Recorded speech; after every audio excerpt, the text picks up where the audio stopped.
Perkenalkan, saya Retno Ida Rizkyawati, mahasiswi program Pasca Sarjana Universitas Muhammadiyah Metro, program studi Magister Manajemen dengan NPM 247100022. Pada video kali ini, saya akan menyampaikan bagaimana evaluasi kinerja portofolio berdasarkan jurnal yang sudah dievaluasi pada tugas sebelumnya.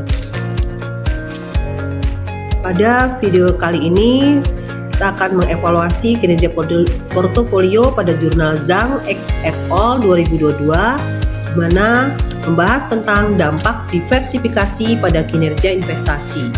Berikut penjelasan detailnya.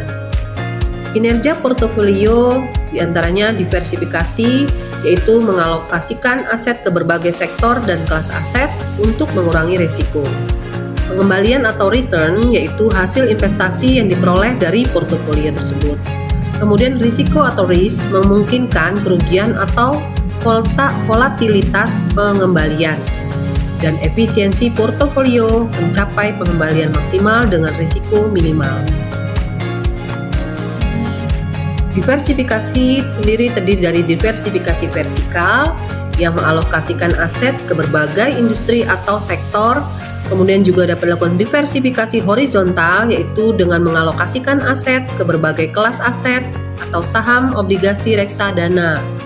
Kemudian diversifikasi internasional, yaitu mengalokasikan aset ke pasar internasional, dan diversifikasi aktif menggunakan strategi aktif untuk memilih saham.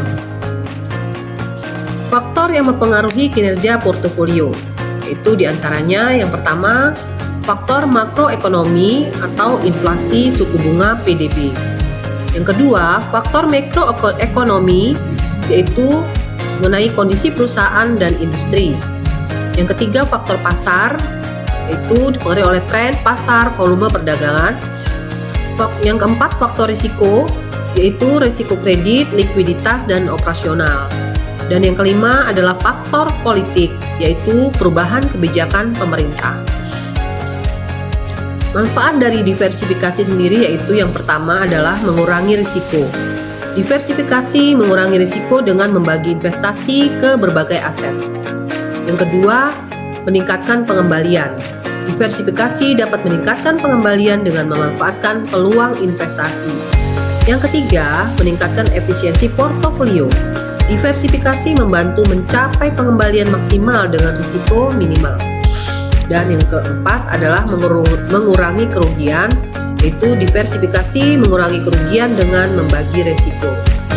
Implementasi praktis menggunakan perangkat lunak analisis teknikal dan fundamental, kemudian membuat rencana investasi jangka panjang, memantau dan menyesuaikan portofolio secara berkala, kemudian mengelola risiko dengan strategi hedging, kemudian menganalisis laporan keuangan perusahaan, menggunakan indikator teknikal atau moving average, RSI, Bollinger Bands. Kemudian menggunakan analisis fundamental, yaitu rasio keuangan dan analisis SWOT. Terima kasih. Itulah tadi hasil dari evaluasi portofolio yang sudah bisa saya sampaikan. Saya ucapkan terima kasih. Wassalamualaikum warahmatullahi wabarakatuh.